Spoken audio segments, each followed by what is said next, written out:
Bonjour à vous et bienvenue au podcast Mindset 360 de Paul Rousseau, consultant et stratégiste d'affaires, coach et conférencier.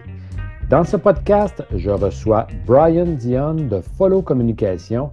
Brian est un entrepreneur et puis Brian, c'est quelqu'un qui a un beau parcours et j'aimerais pouvoir l'entendre aujourd'hui, lui entendre nous raconter d'où est-ce qu'il arrive, puis peut-être même où est-ce qu'il s'en va.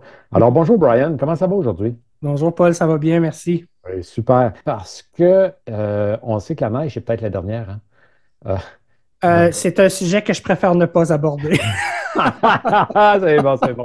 Un sujet sensible. Tu m'avais dit, si tu ne veux pas aborder certains sujets, avise-moi. Je t'avise que la neige, on n'en parlera pas aujourd'hui. C'est bon. Super, super. Ah, j'aime ça, j'aime ça. Brian, nous, on se connaît depuis un petit bout. Là. Et puis, c'est, ce qui m'a attiré de toi, c'est ton ouverture, justement. Donc, à part les tempêtes, tu peux parler de plein de choses. Oui. Et puis, c'est comme si ton écoute aussi, que j'ai beaucoup aimé là, dans un certain groupe dans lequel on fait partie. Et puis, j'aimerais que, moi j'en connais un petit peu, là, mais j'aimerais que tu nous racontes ton parcours. Parle-nous d'où tu arrives et ce que tu fais. Ben, mon parcours est sinueux. Hein? Je n'ai pas un parcours que je pourrais dire comme étant traditionnel. Euh, D'entrée de jeu, là, je suis un drop-out. OK. Oui, j'ai pas complété mes études. En fait, une bonne journée, là, je suis rentré dans un journal communautaire, j'ai offert mes services et je me suis dit, je vais le faire un peu en attendant de. Puis après ça, je terminerai mes études, mais regarde, ça va faire bientôt 30 ans de ça, là. C'est ça, c'est le parcours que j'ai choisi. Je suis originaire de la Gaspésie. J'ai quitté pour les études dès la fin du secondaire. Euh, j'ai souvent, je fais souvent la blague suivante. J'ai fini l'école le 23 juin et le 22, j'étais parti, là. OK. J'avais besoin de quitter. J'avais besoin de voler de mes propres ailes. J'avais besoin de rencontrer d'autres personnes. J'avais besoin de me rencontrer aussi. Mhm. J'étais j'étais moins dans le moule de l'époque là-bas. Là. J'étais plus bébite. Hein? Le terme bébite, c'est quelque chose que tu comprends. Oui. Ensuite, j'ai fait une escapade à Rimouski où j'ai découvert le théâtre, j'ai découvert l'expression, j'ai découvert des choses que j'avais pas accès là-bas à l'époque. Ça a bien changé aujourd'hui, heureusement. Et je me suis beaucoup trouvé là-dedans. Les lettres, l'écriture, la création, toutes les possibilités créatives, le droit de parler, le droit de prendre la parole, le droit de s'exprimer, de me rencontrer, comme je l'avais nommé tantôt. Mhm. J'ai quitté ensuite Montréal, j'ai poursuivi d'autres études là-bas. Et justement, là, je suis passé devant un journal communautaire où on s'était inscrit besoin d'un adjoint à la rédaction, d'un adjoint au rédacteur-chef. Puis, OK. je suis rentré, puis j'ai commencé le lendemain, ou à peu près. OK. Je me suis dit, ben, j'essaye ça, tu sais, puis depuis, je cumule les expériences de travail. J'ai fait du théâtre forum. J'ai mis sur pied un, un média alternatif sous forme de DVD à l'époque où on écoutait encore des DVD. Oui. J'écoute, là, j'ai fait toutes sortes de choses. Là. J'ai fait de la pige, j'ai fait vraiment toutes sortes de choses jusqu'au jour où j'ai rencontré ma conjointe actuelle, qui est une formidable chanteuse. Puis, pendant un souper, je lui ai demandé ce qu'elle faisait, puis elle m'a dit, je suis chanteuse, mais j'aimerais ça faire un disque. Puis, ben, j'ai dit, je vais le faire avec toi. Puis, tu sais, ce qui pouvait avoir l'air d'être une boutade, Oui. ben, aujourd'hui, ben, on a deux enfants, on a créé deux entreprises ensemble, on habite ensemble. Ouais, deux enfants, tu ne seras pas Oui. surpris qu'on habite ensemble. C'est bon d'habiter ensemble. Ouais, c'est ça. Ben, ça dépend, il y a des journées, hein, tu sais. Euh, mais voilà. Donc, j'ai cette dynamique-là où si j'ai besoin d'apprendre quelque chose, je l'apprends. Si j'ai besoin d'expérimenter quelque chose, je plonge.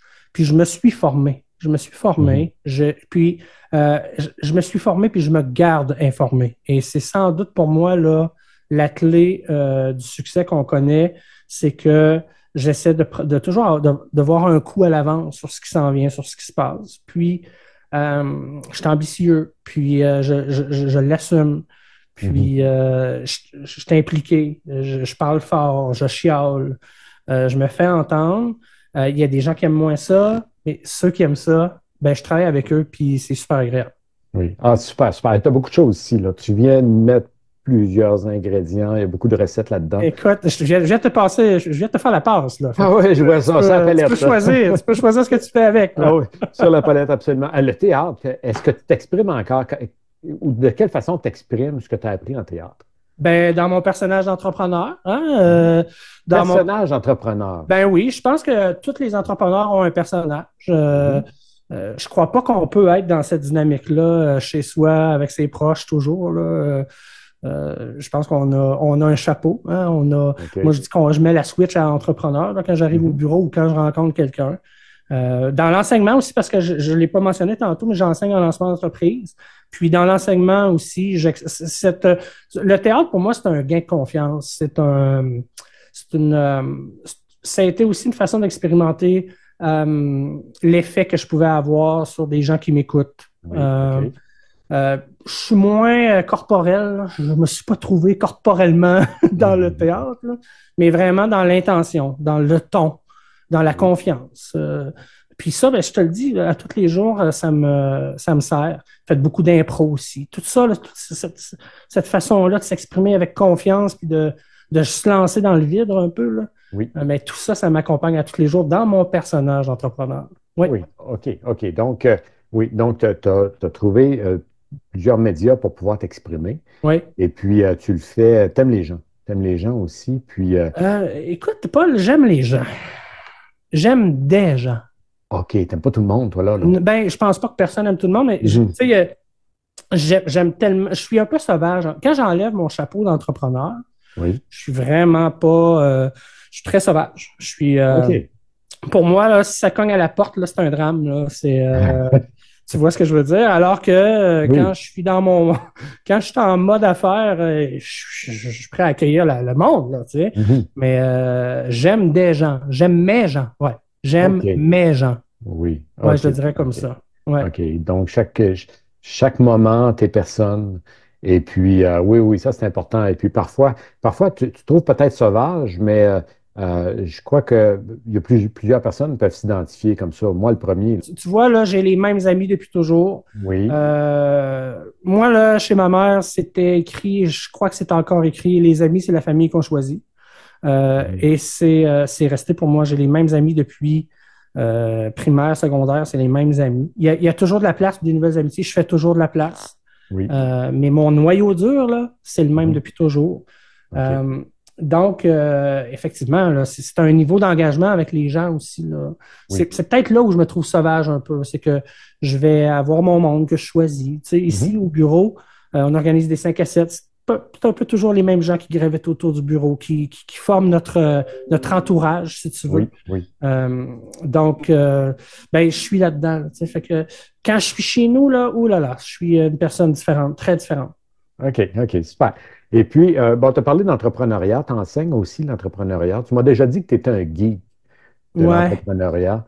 Comment tu te définis? Oh là là, ça c'est. Ben, je l'ai nommé tantôt, là, j'aime toujours voir venir les coups. Je suis quelqu'un c'est presque un problème, là. Je me tiens vraiment informé. J'ai presque développé une passion pour l'actualité. Mhm. Je me tiens, je consomme beaucoup, beaucoup l'actualité. Euh, J'essaie de voir l'entrepreneuriat là, dans toutes ses facettes. Comme en ce moment, je suis très interpellé par la santé mentale des entrepreneurs, Oui. par les difficultés qu'ils vivent, par la solitude exprimée par plusieurs. Euh, c'est dans, ce- c'est dans cette direction-là que je me vois un peu comme un geek, dans le sens où je ne vois pas les affaires seulement comme une affaire de chiffres, mais comme un état d'être, euh, un amalgame de valeurs, de façons de faire, d'état d'esprit qui font que les entrepreneurs, pour moi, c'est une race à part. Comme les sportifs sont une race à part. Oui. Comme Oui. les artistes sont une race à part. Il y en a qui combinent, Mhm. j'en suis. Pas avec le sport, avec plus la créativité, la création, les arts. Mais c'est dans ce sens-là où je me définis comme un geek. Puis, l'intérêt que j'ai pour l'entreprise de l'autre. Je souhaite le Oui, bien de tous en affaires et j'ai beaucoup d'intérêt pour l'entrepreneur, l'entreprise, l'ADN de l'entreprise et l'ADN de l'entrepreneur. oui. Ben, ça, j'aime ça. J'aime ça t'entendre dire ça parce que dans ton métier, chez Follow Communication, euh, c'est vraiment un atout d'avoir de l'empathie, de comprendre l'autre personne. Et puis pour ça, tu dois avoir un niveau d'écoute qui est très élevé. Moi, ce que j'ai été témoin là, jusqu'à présent, là. Donc, tu as un niveau d'écoute élevé. Et puis, parle-moi, pour toi, tu vois arriver un nouveau client. Qu'est-ce qui se passe dans ta tête? Qu'est-ce que tu as le goût là, avec cette personne-là? Ce que j'apprécie surtout quand je rencontre un nouveau client, c'est de comprendre son besoin, de comprendre où il s'en va, Mhm. puis surtout d'éviter de lui proposer des choses dont il n'a pas besoin. Et dans tout ce qui est un peu plus techno, marketing, com, etc., souvent, on va tenter d'amener les gens plus loin qu'ils ont vraiment besoin, ou plus loin que leurs propres compétences, ou plus loin que ce qu'ils peuvent fournir eux-mêmes en tant qu'entrepreneurs. Et ça, pour moi, c'est une condition sine qua non. Quand je travaille avec quelqu'un qui veut faire quelque chose que je considère qu'il n'a pas besoin, je vais même couper des liens avec un client potentiel. Je ne ferai pas avec un client quelque chose auquel je ne crois pas, là. Mhm. Donc, ça, pour moi, c'est vraiment d'avoir une relation basée sur la confiance, la vision, les bonnes valeurs, puis de mettre en valeur l'entrepreneur. C'est pour moi, l'entrepreneur est peut-être plus important que l'entreprise en tant que telle. C'est là tout le système de valeurs, tout ce que l'entreprise peut Oui. apporter, tout ce qu'elle peut offrir. Pour moi, c'est là, là. Fait que quand je vois un entrepreneur ou un nouveau client arriver, ben, ce que je vois surtout, c'est un être humain. Ce serait ça ouais, c'est ce qui m'allume le plus. OK. Puis ton goût, c'est, comme je peux voir, si je comprends bien, c'est que tu veux que l'entrepreneur, la beauté dans cet entrepreneur-là puisse rayonner dans son entreprise. Tout à fait. Dans une, tu sais, un thinking d'autopromotion, là, Oui. tu sais, moi, je fréquente toutes sortes d'entrepreneurs. Si on est en milieu rural, là, tu sais, il y a des entrepreneurs dans le milieu agricole, comme il y a des entrepreneurs dans le milieu coopératif. Chaque personne, même si elle n'a pas nécessairement, c'est pas obligatoire pour cette personne-là d'interagir avec sa clientèle. Tu sais, un producteur laitier qui a un quota, tu sais, Mhm. dans le fond, Oui. est-ce qu'il a vraiment besoin de se mettre en lumière à travers ses activités? Non, mais c'est important de le faire. Il représente un produit du terroir, il représente un territoire, il représente des valeurs. À la limite, il représente des valeurs syndicales, là, tu sais. Mhm. Donc, pour moi, peu importe le domaine d'activité, c'est l'homme et la femme qui sont l'intérêt principal. Et c'est ce qui est bien avec les outils de communication, c'est qu'on peut choisir de mettre avant tout l'être humain à l'avant-plan. Oui, oui. OK. Puis qu'est-ce qui t'allume le plus dans ta profession? Oh là là, ça aussi, c'est une bonne question. Euh, je pense que ce qui m'anime le plus dans ma profession, c'est de constater le résultat. Euh, de voir de constater le gain en autonomie aussi. Tu Oui. sais, ici, là, ce qui est important pour nous, c'est que si on donne un service à quelqu'un puis qu'on considère que cette personne-là peut développer ses compétences et faire un gain en autonomie et évidemment payer moins cher pour des services qu'elle va chercher à l'externe, tout ça, quand je constate qu'après une formation ou qu'après une intervention, quelqu'un a apporté des changements positifs et constructifs dans Mhm. sa façon de se vendre, ça, franchement, ça m'allume. OK. OK. Et puis, maintenant, tu parles de t'aimes faire rayonner la personnalité, le caractère de la personne dans son entreprise. Et puis, toi, tu viens de me dire tu viens de nous dire qu'est-ce qui t'allume dans ta profession. Qu'est-ce qui t'allume dans ta vie personnelle maintenant? Ah, ma famille, Paul. Oui. Moi, là, à 40 ans, là, j'étais certain que je serais jamais un papa, puis que je serais le parfait parrain, puis le parfait mononcle. Parce que moi, je suis le OK. mononcle de tous les enfants de mes amis, même si on n'a pas de lien de famille, là. OK, oui, Je oui. suis le mononcle cool, là, tu sais. Mhm. Oui. Je suis le mononcle, c'est ça, le mononcle qui aime ça, prendre les enfants à leur niveau, puis parler leur langage, puis écouter leur musique, puis tu sais, fait que, mais c'est mes enfants. C'est OK. dans ma vie personnelle, c'est clairement ma vie tourne désormais autour de mes enfants et Euh, Ça pourrait paraître un peu particulier, comme si je m'oubliais à travers ça, mais je deviens quelqu'un à travers mes enfants, à travers Oui, les valeurs que je transmets, puis de constater qu'on fait ça de la bonne façon, puis qu'on amène quelque chose de bien. Mes enfants sont rieurs, sont intelligentes, sont belles, sont en forme, ils ont de l'énergie. Ben, ça vient, c'est on leur donne le goût d'être comme ça. Fait que pour oui, moi, c'est formidable, les enfants. C'est une belle surprise dans ma vie. C'est une belle surprise dans ma vie. oui, oui. OK. Ah, super, j'aime ça. J'aime ça dans le sens que tu sens que toi-même, par l'entremise de tes enfants, tu t'épanouis. Tu t'épanouis. Et puis, parfois, on est porté à croire le contraire ou penser le contraire. Les enfants s'épanouissent grâce à nous, mais toi, tu t'épanouis grâce aux enfants. Ah, c'est du donnant-donnant, Paul. Oui, C'est du oui. donnant-donnant, tu sais. Puis je constate aussi que je dois apporter des changements dans ma vie à travers mes enfants. Je te donne un exemple, OK? Je me pardonne difficilement une erreur. OK. Moi, j'ai de la misère à me pardonner une erreur aussi banale qu'échapper un verre d'eau sur le comptoir de la cuisine. OK, OK? OK. Ça peut me prendre du temps de me pardonner ça. Et je me suis rendu compte que ma grande, à l'école, on m'a dit, quand je suis allé rencontrer l'enseignante, qu'elle était très exigeante envers elle-même. Mais tu sais, à la maternelle, est-ce que c'est le moment d'être exigeant envers soi-même? Wow, Et OK, j'ai oui. vu là un miroir. J'ai Mhm. vu, tu sais, ça m'a envoyé le message, hey, lâche prise, là, puis accepte d'être imparfait. Je réussis pas là, totalement, mais c'est là où je dis que c'est du donnant-donnant. C'est que Oui, c'est un reflet, les enfants. oui.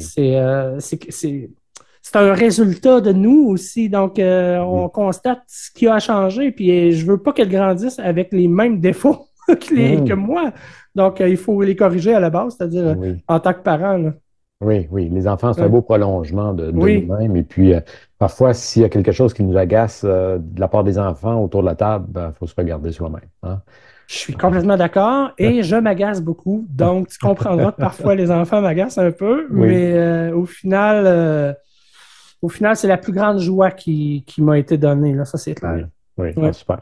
Là, tu viens de te vendre un peu, là. T'approches 50 ans, c'est ça que ça veut dire. Ouais. Oui. Comment tu vis ça? Comment tu accueilles 50 ans qui s'en vient? Ah ben moi, Paul, tu sais, j'ai eu une vingtaine, une trentaine, assez rock'n'roll. J'ai sorti, j'ai fait de la musique. Écoute, là, j'ai eu ma crise de la quarantaine bien en avance. Mhm. J'ai tout fait ce que j'avais à faire de plus beau et de plus laid, j'oserais dire. Alors pour moi, vieillir, c'est la plus belle chose qui pouvait pas m'arriver. Je suis Mhm. une meilleure version de moi-même d'année en année.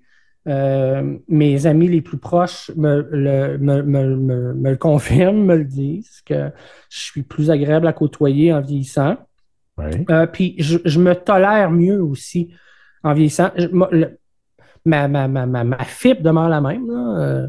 Tu sais, dans la vingtaine, j'avais écrit une chanson avec mon groupe de l'époque qui disait Je préfère mourir comme terre. Ça va rester. Là. Si un Mhm. jour je me tais, je serai mort en dedans.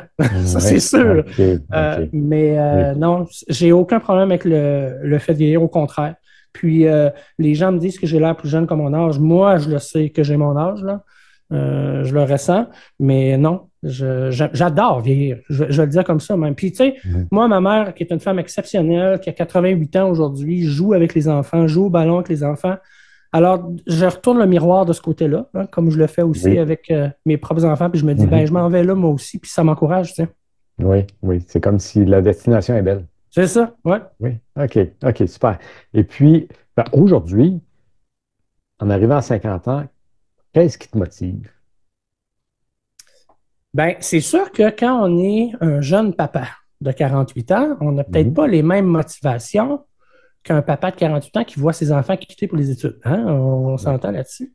Donc, mes motivations sont tellement simples et euh, je veux passer le plus de temps possible de qualité avec ma famille. En ce moment, c'est difficile, j'ai beaucoup de travail. Je travaille trop. Euh, Souvent, j'en parle. Là, idéalement, je n'aurais plus le temps d'enseigner, mais c'est quelque chose que j'aime trop, que je ne vais pas laisser tomber. Donc, ce qui me motive, ça serait peut-être d'avoir une qualité de vie au niveau du temps là, qui serait qui irait continuellement en s'améliorant. Euh, Puis, on a commencé à jaser à la maison de peut-être aller passer une petite année quelque part avec les enfants, Oh, dans OK, un autre oui. contexte. Mhm, On a glissé ça à quelques reprises dans des conversations. Ça, c'est une motivation qui est peut-être un peu plus secrète, qu'il mhm. ne sera plus maintenant, là, Puis maintenant, oui. mais avec nos capacités de travailler à distance et tout ça, puis tu sais, je m'entoure de collaborateurs qui me permettraient de peut-être tout ce qui est le plus technique, les terrains, là, comme prendre par exemple des images. Mhm. Ben, tu sais, je rencontre des gens qui pourraient peut-être faire ça ici, puis que moi, je pourrais m'occuper de faire du montage à OK. distance, etc. Des formations sur Internet. Écoute, il y a plus de frontières. Je suis sûr que si je disais à ma collègue au centre de formation à faire que j'enseignerais seulement à distance pendant un an, elle l'accepterait volontiers. Donc oui, ça serait une motivation à ce moment d'aller faire vivre une expérience aux enfants, puis peut-être changer de vie un pas à la fois, peut-être. Mais ouais, je veux le faire vivre à mes enfants, puis je veux le vivre avec elles. Puis Oui. je veux aller à la rencontre. Tu sais, on fait tous des petits voyages, là, des fois dans des tout inclus, tout ça. On passe 75% du temps dans le village. Là, tu sais. Fait que Mhm. c'est clair que nous, on a cet appel-là. Donc, ça me motive beaucoup l'idée d'aller passer du temps ailleurs avec mes enfants pendant une longue période, là, effectivement. Oui, puis la technologie le permet pour ton Oui, travail. oui. Hein? C'est bon, comme exemple, si tu, je sais pas, moi, si tu étais opérateur de machinerie lourde, ce serait pas pareil. Hein? Ouais, puis Mais- je serais un piètre opérateur de machinerie lourde. oui, OK, ben, c'est bon à savoir. C'est bon que tu le saches. Oui, c'est ça. C'est bon que tu le saches. Et puis, est-ce qu'il y a des endroits qui ont popé, des endroits à aller passer un an, ou si vous feriez plusieurs endroits dans un an? Ah non, non, non, parce que ça bouge assez dans notre vie. Si on Mhm. est pour aller passer du temps ailleurs, on va se poser. OK. On a parlé de l'Amérique du Sud Mhm.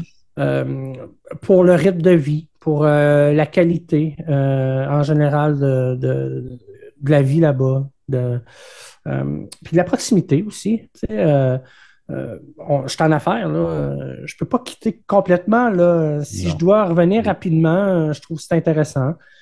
Puis, l'apprentissage de la langue serait plus facile aussi. Oui. Hein. Oui. Passer du français à l'espagnol, c'est plus simple que de passer du français au flamand, admettons. Mhm. Donc, ouais, probablement que ça serait. Puis, idéalement, euh, comme tu l'as constaté au début de notre conversation, je suis peut-être pas un amant de l'hiver, alors Mhm. ça serait une autre raison, là, la belle Ouais. la température favorable et peut-être la possibilité de jouer un peu au golf aussi là-bas.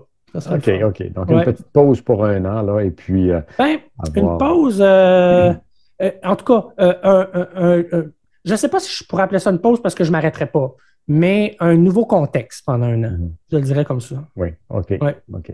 ouais, OK, j'aime ça.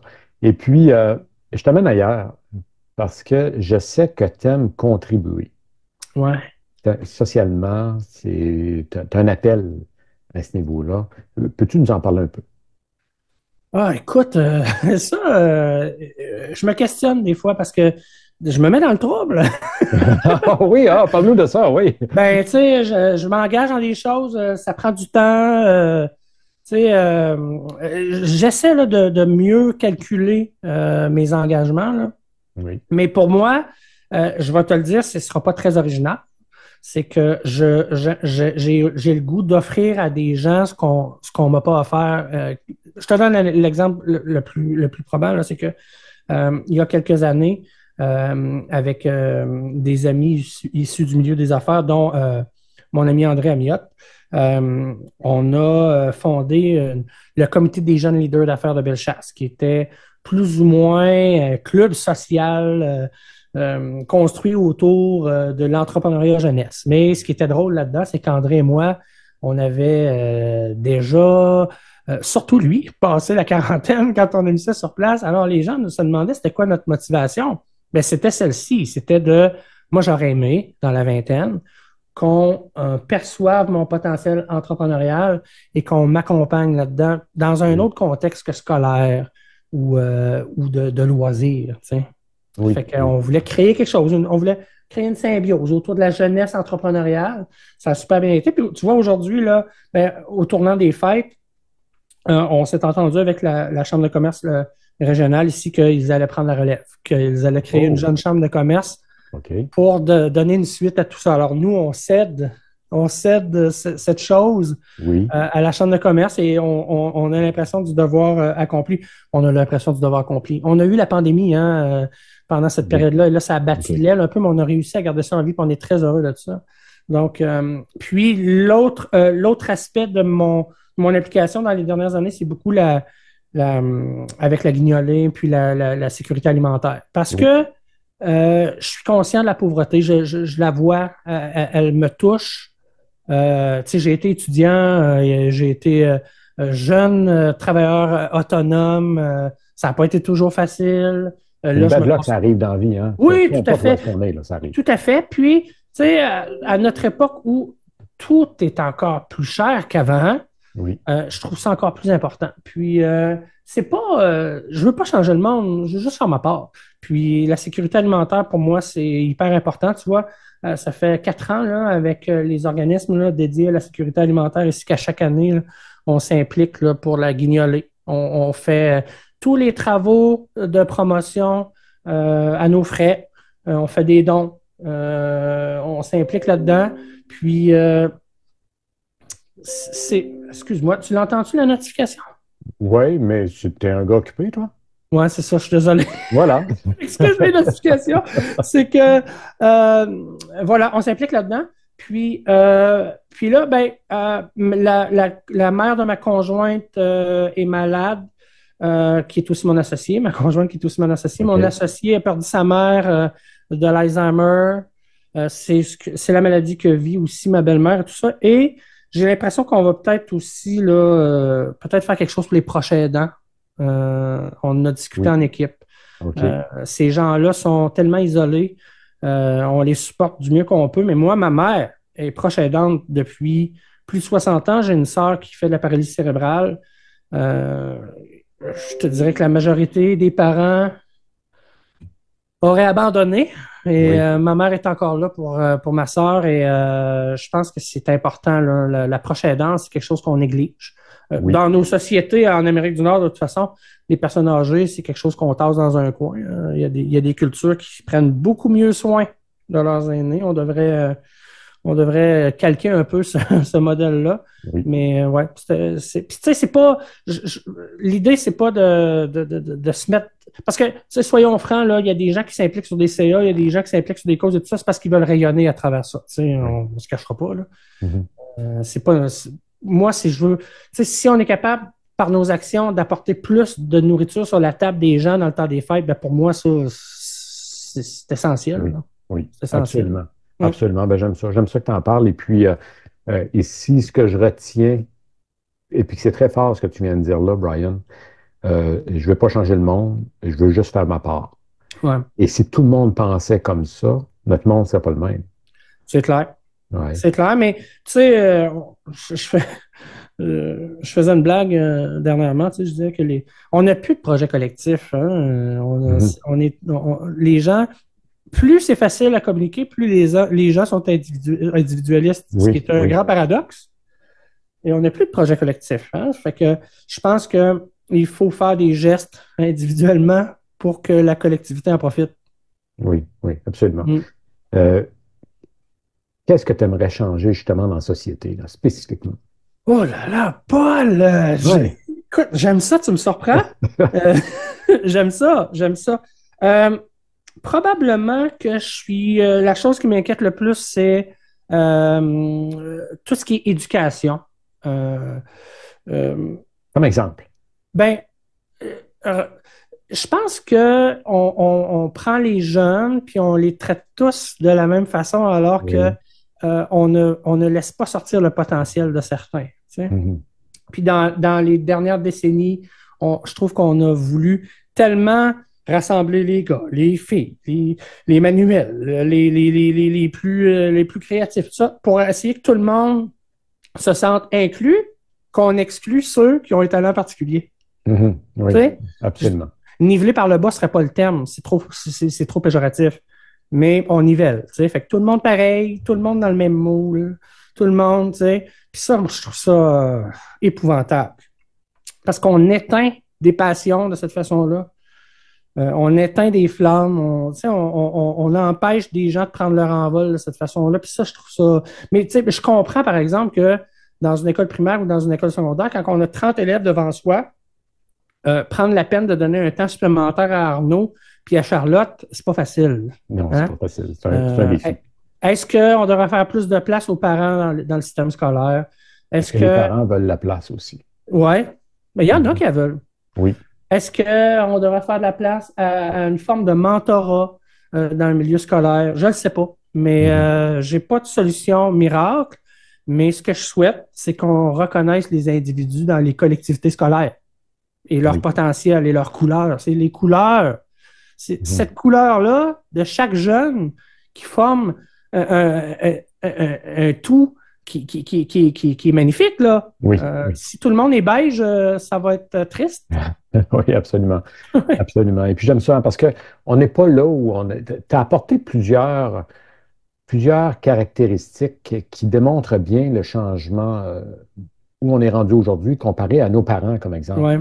Mon père a pratiqué le même métier pendant 40 ans, 45 ans, avec les mêmes outils, de la même façon. Et puis, tandis qu'aujourd'hui, c'est inimaginable. Toi, tu as parlé que tu étais constamment en formation, tu formes toi-même, puis tu continues, puis c'est ce qu'on doit faire aussi. La personne qui n'adopte pas ce mindset-là, je m'excuse, mais elle ne suit pas. Là. Non, tout à fait. On ne peut pas être sur le pilote automatique aujourd'hui. Là. Non, absolument pas. Et puis, c'est la même chose avec la façon de traiter nos aînés. Donc, nos aînés qui, il y a peut-être, je te dirais 80 ans, peut-être même un peu moins, pouvaient demeurer chez un membre de la famille et puis, bon, ça se passait bien comme ça. Tandis qu'aujourd'hui, effectivement, les gens se font placer rapidement, puis ça prend des aidants naturels qui n'ont pas de support, très peu de support, les aidants naturels. Donc, tu apportes plusieurs problèmes et puis on arrive ici, plusieurs défis, je te dirais, là, des enjeux présentement avec les enfants, effectivement, qui sont ouverts à une multitude de métiers. Aujourd'hui, 40% des professions n'existaient pas il y a 20 ans. Non, tout à fait. Donc, puis, j'ai déjà lu aussi qu'un enfant qui commence au primaire, le métier qu'il va exercer, probablement qu'il n'existe pas non plus. Oui. Donc, à partir de là, comment on peut continuer à éduquer les jeunes comme nous, on a été éduqués? Puis comment on peut commencer quand ils ont 12 puis 13 ans à leur dire quelle carrière feras-tu quand il ne sait même pas qui il est lui-même? Oui. Ça me rentre pas dans la tête, là. Oui, absolument. Donc, laisser de la place à l'enfant à se découvrir aussi. Oui. Puis ça, oui, OK. Ah, j'aime ça. Écoute, c'est une belle rencontre qu'on a aujourd'hui. C'est une belle... c'est un beau rendez-vous. Et puis, j'aimerais savoir, ça ne va pas toujours juste bien dans ta vie. C'était quoi ton plus grand défi des 2-3 dernières années? Je me sens souvent seul. Je t'explique, là, je ne suis pas seul dans la vie, là. Oui. Mais, tu sais, on réalise des grandes choses, puis souvent, on le fait seul. Puis ça, je dis pas que des fois, on a besoin d'aide, mais des fois, on a besoin de célébrer une réussite avec d'autres personnes. Oui. Tu comprends? Fait que, en ce moment, je travaille sur un gros projet, j'ai des problèmes techniques, j'ai des enjeux, mais je suis entouré de gens formidables, mais qui ne peuvent pas m'aider. Tu comprends?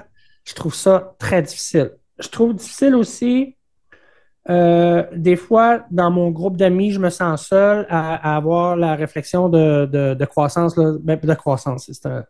C'est de la misère à m'arrêter. Hein? Fait que j'ai de la misère, tu sais, jaser avec un fonctionnaire. Si je te donne un exemple, j'ai un grand ami qui est un fonctionnaire, mais un fonctionnaire extraordinaire. Tu sais. Des fois, je t'essaie avec lui, puis là, il me dit, hey, il faudrait bien faire telle affaire. J'ai pas le temps. Mais oui, on n'a pas le temps, prends le temps. Puis, tu sais, ou qui m'appelle la veille pour aller souper le lendemain. Ou... Je me sens tout seul sur mon île un peu. Être un entrepreneur, ça ressemble à ça. Hein? On a des projets, l'agenda est complète. Et puis, puis ça, tu le vis, puis ça te fait mal des fois. Oui, parce que je m'ennuie de mon monde. Hein? Oui. L'autre jour, je me suis ennuyé. L'autre jour, je me suis excusé à mon ami Marie-Ève. Je m'excuse, je suis un mauvais ami en ce moment. Je ne suis pas capable de te donner rien. Là. J'ai de la misère à m'en donner à moi-même. Fait qu'on c'est sûr, on a des périodes de pointe. Mais tu sais, moi, comme en ce moment, Tu sais, je pense à l'été qui s'en vient, puis au suivant, puis au suivant, puis au suivant. Mhm. Parce Oui. que je veux ralentir l'été. Tu sais. Mhm. Fait que je travaille beaucoup dans les autres saisons, mais je veux ralentir l'été. De toute façon, tout ralentit l'été, heureusement. Mais fait que cette solitude, même dans un groupe, je la trouve lourde à porter parfois. Puis, Mhm. tu sais, l'anxiété, là, de l'anxiété de performance là, qui vient m'accabler OK. beaucoup. Puis il y a toujours une petite tristesse en moi. Là, je suis très émotif. Mais sinon, je dirais que sur une échelle de 10, on se rapproche plus du top que du bas là, du classement quand je viens pour évaluer mon échelle de bonheur. Mais OK. tout le monde a ses enjeux. Tout le monde a ses enjeux, Oui, évidemment. oui. Ouais. OK. Puis maintenant, bon, OK, tes défis que tu vis présentement depuis un petit bout, effectivement, je te comprends. Euh, mais tu te vois où dans 5 ans? Euh, c'est une bonne question. Je me vois où dans 5 ans? C'est une excellente question, Paul, parce que euh, moi, j'ai l'impression d'être en démarrage depuis le début, là. J'ai tout le temps l'impression d'être Ouais. en Tout démarrage. change tellement rapidement, c'est Puis tu un effectivement. éternel insatisfait en plus, là. Ouais. J'aimerais tout le temps en faire plus. Mais dans 5 ans, j'aimerais, parce qu'en ce moment, je découvre des gens là, tu sais, qui peuvent travailler avec moi, tout ça. Dans 5 ans, j'aimerais que ces gens-là fassent partie de l'équipe. Vraiment. Peu importe c'est quoi le port de tâche de cette équipe-là. Oui. J'aimerais ça avoir je vais le dire en sportif, là, une crew, là, tu sais, quelque chose Mhm. de solide, là, Oui. Des gens ça, j'aimerais. engagés. Pardon? Des gens engagés. Des gens engagés. Ouais. Oui, des gens engagés, puis qui m'en donnent aussi, tu sais, tu sais, parce que Oui. je suis souvent le motivateur, hein, je suis souvent le générateur Mhm. d'énergie, je suis souvent Oui. cette personne qu'on suit. Mhm. C'est fatigant. Oui. J'aimerais ça suivre un petit peu, moi aussi. Oui. Oui. J'aimerais ça. Ouais. Oui. C'est sûr qu'être obligé de pomper quelqu'un chaque jour, ou à peu près, c'est difficile. Hey, je vis pas ça. C'est juste Non. que dans cette solitude, je Oui, suis OK. pas pompé par personne d'autre, là. Tu Non, sais? non, mais toi, pomper d'autres gens. Ouais, non, c'est ça. Ouais, Non, non, c'est oui. ça. Mais j'y crois. J'y crois parce que, tu sais, on construit quelque chose avec des valeurs vraiment solides. Le plaisir est à l'avant-plan. Notre lieu de travail, c'est un lieu de chute pour quiconque veut venir travailler ici puis passer du bon temps. Oui. On a une vie sociale à travers nos engagements professionnels. J'y crois qu'il va se jumeler des gens. Là. Ça commence déjà. Je le sens déjà qu'il y a des gens qui font. Hey, je pense que je me verrais, moi, travailler, me coller un petit peu plus à ces gens-là. Oui. Nous, quand on a fondé notre entreprise, ici, on était quatre. T'sais. Puis Mhm. cette quatrième personne-là était censée de travailler avec moi vraiment là, sur les mêmes projets. Aujourd'hui, on est encore trois. Donc, tout ce que je devais faire à deux, je l'ai Mhm. fait seul. Oui, oui. Fait que peut-être que de trouver comme un ou une allié, peut-être même une alliée, j'aimerais vraiment ça, là, au niveau de plus de mon volet à moi ici dans l'entreprise. OK. Ouais. Lorsqu'on regarde ton cheminement, puis voir où tu es rendu, puis avec tes deux belles filles qui grandissent bien, puis avec ta conjointe, ta business, tes amis, tu as une petite partie d'insatisfaction à quelques endroits. Ça, c'est normal, là, ça en prend, sinon, Ouais, ben, ça veut dire le qu'on progresse contraire pas. serait dangereux, je pense, là. Oui, Ouais. effectivement. Mais est-ce que tu sens que tout ça ensemble, est-ce que tu sens que ta vie est cohérente? Aïe, aïe, aïe, Paul, j'aime ta question, j'aime ta question. Ça, c'est une question à belle assiette et bon verre de vin, on s'entend. Oui, oui, oui, c'est On vrai, pourrait ça pourrait. s'asseoir puis passer une heure sur cette question-là, ça c'est sûr. Absolument. Mais rapidement comme ça, je te dirais que j'ai une bonne partie de cohérence puis une bonne partie d'incohérence et je t'explique. C'est que euh, tu sais, j'aimerais être plus présent pour ma famille. Donc, OK. est-ce que c'est cohérent de vouloir en faire plus et à la fois d'être plus près de sa famille? Je ne Mhm. crois pas. Donc, je vais sans doute faire face à des choix éventuellement et il faudra qu'à ce moment-là, je sois plus cohérent, je OK. crois. Parce que c'est pour ça que je dis que je me considère toujours en démarrage, c'est que quand il y a une opportunité qui se présente, on pourrait la refuser. Je pourrais dire non. Mhm. Mais le défi est là. Tu sais, le défi est là, puis on finit par y arriver. Donc, l'incohérence, ça serait à ce niveau-là qu'elle serait la plus présente. La cohérence, où elle est le plus présente, à son tour, c'est que ben, je fais tout pour mon noyau. OK. Je fais rien pour moi seul. J'en fais des choses pour moi seul, mais mon plus beau projet, c'est ma famille. Fait que OK. l'ambition, l'énergie, c'est pas pour me regarder dans le miroir. C'est pour Mhm. qu'on marche main dans la main tous les quatre, Oui. puis qu'on soit heureux, là. C'est ça. Donc, c'est l'unicité, sentir Ouais, que vous faites un ensemble. ouais, ouais, Et ça, c'est de la synergie. OK, oui, ouais. oui, j'aime ça, j'aime ça. Et tu réponds bien. Tu aimes peut-être mes questions, là, mais j'aime tes réponses. Ben merci, Paul, mais je veux dire, écoute, sais-tu quoi? Dans ma vie, là, tu sais, tantôt, je te parlais de solitude, là, c'est rare qu'on me demande avec beaucoup de sincérité comment je vais. Hein? Mhm. Parce que j'ai tout le temps l'air en forme, puis de bonne humeur, puis Mhm. je suis plein d'énergie, mais c'est rare qu'on nous demande comment. Est-ce que ça t'arrive qu'on te demande avec beaucoup de sincérité de tes nouvelles? Ça arrive, oui. Mais Et oui, c'est plus rare que les fois ouais, où c'est demandé machinalement. exact, On ne sait pas si la personne elle a entendu, mais si elle a compris la c'est ça. réponse. Fait que tes questions, je les vois un peu comme ça me fait du Mhm. bien. Oui, Ça me fait du bien. super. C'est comme si tu prenais de mes nouvelles, puis ça me fait du bien. Oui. Bon, Ouais. on va aller dans une, une région dans notre vie qui est agréable, parfois fait mal à parler. Si tu gagnais, je dirais pas 1 million, tout le monde a 1 million, tout le monde vaut 1 million aujourd'hui, là. J'ai Mais deux si tu... enfants, imagine combien ça vaut. Oui, ben oui, c'est ça, c'est inestimable. Si tu gagnais, comme exemple, 10 millions de dollars demain, Ouais. euh, tu changerais quoi? Pas tu ferais quoi? Tu changerais quoi? C'est une bonne question. Est-ce que je changerais quelque chose? Mhm. Probablement, tu sais, moi, ma mère, ma famille habite à 6 heures, presque 6 heures de route d'ici, sont bien ancrés là-bas. Probablement que j'aurais les arguments pour les faire bouger OK. avec ce montant-là. Oui. Probablement que Mhm. j'aurais ces arguments-là, hein. Oui. L'autre chose que j'aimerais changer, euh, écoute, tu vas peut-être trouver ça particulier, là, mais j'aimerais ça. Écoute, est-ce que je dis ça? Essaye-le, on va voir comment ça sort. Écoute, je pense que j'aurais beaucoup de plaisir à peut-être ouvrir une microbrasserie. Oh! Ouais, OK, ouais, là, ouais, je te ouais, vois. Là, je te ouais. vois, je te reconnais, Ouais. là. Tu sais, je OK. n'irais pas faire un séjour en Inde ou un truc du genre, là. Oui. Je Mhm. vais, je créerais une petite entreprise brassicole qui met de l'avant les produits locaux, puis Oui. je ferais les bières que les gens me demandent. Comment tu t'exprimerais à travers ça? L'ambiance du lieu, Oui. le choix des bières, peut-être une petite programmation artistique, OK, oui. un lieu d'exposition.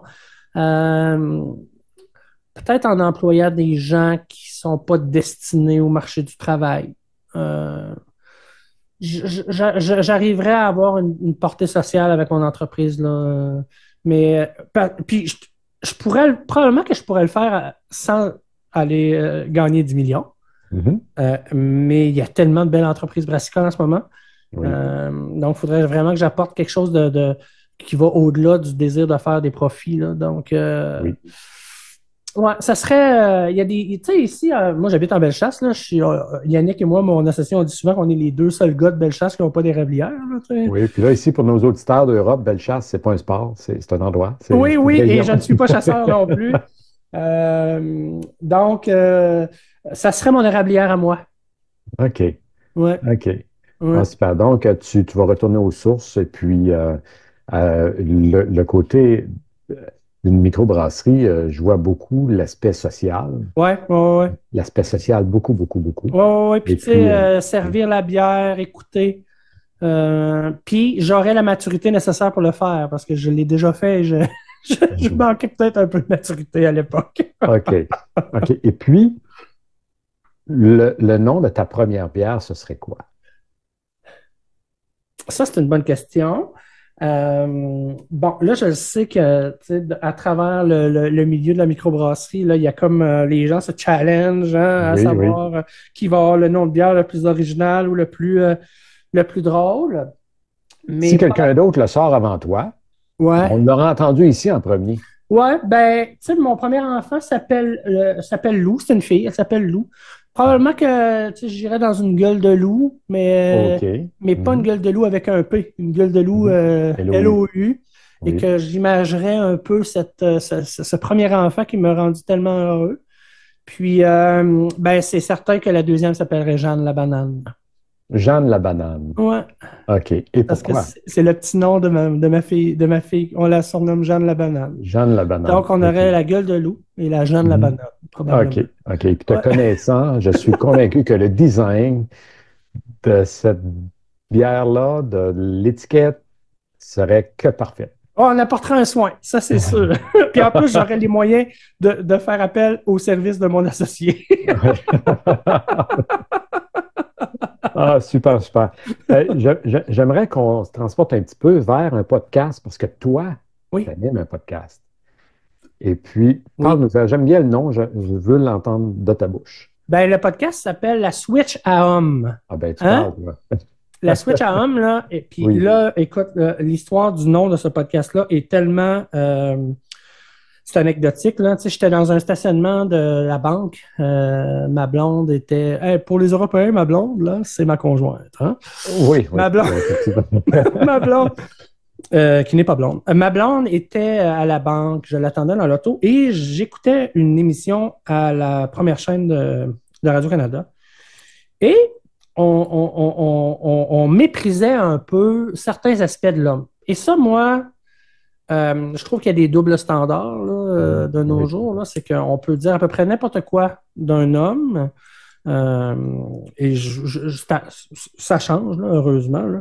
Et moi, je crois beaucoup au fait de mettre de l'avant tout ce qui est positif par rapport à l'homme. La masculinité positive, là, moi, je crois à Mhm. ça. Je crois que plus on va en parler, plus ça va donner le goût aux hommes Oui. d'être des bons hommes. Tu sais. Oui. Donc, ça Des m'a bons fâché. chums, Oui, hein? puis des bons chums, puis des bons Oui, papas, puis des bons oui, amis, puis des bons collègues, puis des bons hommes. Puis, oui. dans mon podcast, on dit des hommes de tous les sexes, là, d'ailleurs. Et, Ah, j'aime ça. et j'étais dans la voiture, là, j'ai fait, il serait temps qu'on se mette la switch à homme. Fait que là, OK. ça part de là. Fait que là, j'ai appelé mon ami Simon, qui est comme mon frère, puis que, tu sais, on cherchait un projet conjoint à faire ensemble, un projet d'amis. J'ai dit, écoute, on va faire un podcast. Parce que moi, j'avais déjà un podcast qui s'appelait Profil. Je trouvais que j'avais un petit peu fait le tour du jardin avec ça. J'avais le goût d'aller ailleurs. Tu sais, j'avais le goût d'être moins politically correct aussi. J'avais le goût de, tu sais, de plus m'exprimer, euh, de plus montrer mes couleurs aussi. Tu sais, on se permet Oui. de l'humour dans ce podcast-là. On se permet de jouer le jeu un peu. Puis, j'ai appelé Simon, j'ai dit, ben, on fait un podcast, ça va s'appeler La Switch à Homme, puis on va traiter de masculinité positive. J'ai dit, lui, il est président du conseil d'administration d'une maison Oxygène, là, une maison d'hébergement pour les hommes. OK. C'est un super papa, il a toujours été impliqué. J'ai dit, ben, regarde, on correspond parfaitement là, au Oui. profil des deux gars qui devraient faire ça. Moi, je suis un papa tardif, j'ai un passé. Toi, tu es un super papa, tu es impliqué auprès des hommes. On a le Mhm. profil parfait pour faire ça. Fait qu'il est venu me voir au bureau, on a installé nos choses. Oui. On a créé un branding, puis on a fondé ce podcast. On a produit ce podcast qui s'appelle La Switch Out. Là, on n'a pas 175 épisodes. Hein, Mhm. c'est un projet, c'est un loisir, ce podcast-là. Oui. Mais on a quelques épisodes qui circulent et à ma grande surprise, parce que ce n'était pas l'intention première, on a eu beaucoup d'interactions avec des gens qui ont été touchés par les histoires que soit nous on raconte Oui. ou que nos invités racontent. OK. Donc, vous avez rayonné, Oui, ça atteint des gens. OK. oui, Super. oui. Super. Puis c'est un projet, écoute, si j'avais 10 millions, hein, je ferais plus souvent la Switch à homme. OK. Donc, t'aimes ça. Ah, j'adore C'est ça. une belle place que tu t'exprimes bien, cet Ah, endroit-là. j'adore ça parce que, tu sais, moi, j'ai toujours fait de la scène, j'ai toujours fait. C'est ma scène, là. C'est ma scène de monsieur.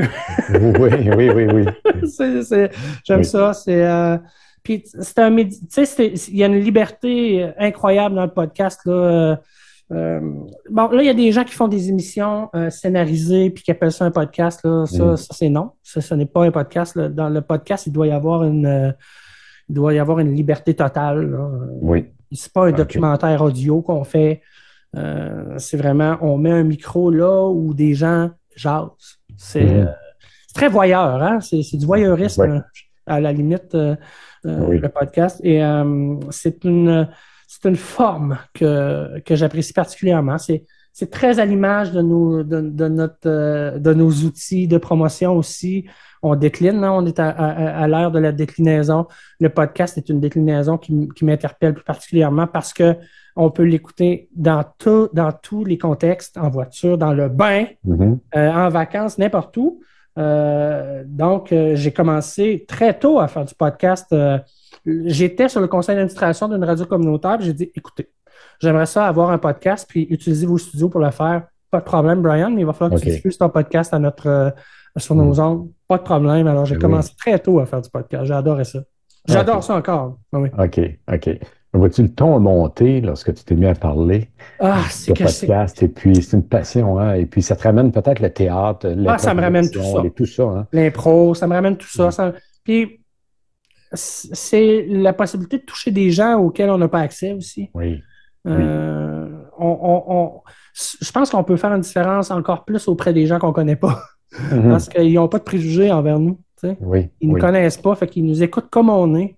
Ils écoutent vraiment ce qu'on raconte. Ils n'ont pas de préjugés, ils n'ont pas d'appréhension. Donc, je trouve ça extraordinaire. OK. Ah, super, j'aime ça. Un mot de la fin, Brian? Paul, est-ce que tu acceptes l'invitation au podcast La Switch à Homme? La Switch à Homme, penses-tu que je peux être à la hauteur? Parce que tu mets la barre haute. Hein? Ben, écoute, Paul, moi, je veux savoir comment un homme qui semble aussi solide exprime sa vulnérabilité. Alors, c'est ce qu'on pourra explorer ensemble dans un épisode de La Switch à Homme. Parce que je t'ai rencontré à quelques reprises, je t'écoute, je suis allé écouter des podcasts, tout ça, tu as l'air comme un chêne, et un chêne, quand il vente, ça se fait brasser. Alors, je veux savoir quel est ce vent et comment tu te fais brasser. Ça va m'intéresser beaucoup, ça. Puis ça va intéresser les gens aussi. Ben, j'accepte ton invitation. C'est super. Hey, c'était super de te parler, Brian. Pour rejoindre Brian Dion, ses coordonnées vont accompagner ce podcast. Et je vais mettre le lien aussi pour aller écouter son propre podcast. Et puis que j'adore en passant, là, j'ai super aimé. Et puis, c'était un plaisir de t'accueillir. Merci d'avoir été avec nous. Puis on se reparle bientôt, Brian. Merci beaucoup, Paul. Un plaisir. Au revoir. Donc, nous étions avec Brian Dion. Et puis, je ne ferai pas un grand résumé de notre rencontre. Je vous invite à l'écouter ou à le réécouter. Moi, ici, ce qui m'a allumé, la phrase qui m'a allumé, très, très puissante, c'est « Je ne veux pas changer le monde, je veux juste faire ma part ». Ça, ici, ça m'a rejoint. Et puis, si tout le monde faisait cet effort de faire notre part, ça m'a fait penser au proverbe chinois qui dit « Si tout le monde balayait le devant de sa cour, la rue serait propre ». Donc, c'est exactement ce que j'ai. Excuse-moi, je ne devais pas intervenir parce que ça m'a interpellé beaucoup, Paul. Beaucoup ce que tu viens de dire là. Super. Donc, c'était un plaisir de préparer ce podcast pour vous en compagnie de Brian Dion. Alors, ici Paul Rousseau, consultant en stratégie d'affaires, coach et conférencier. On se reparle bientôt et d'ici là, rappelez-vous, ne regardez plus en arrière parce que ce n'est pas vers là qu'on s'en va. Alors, jusqu'où irez-vous? Ciao.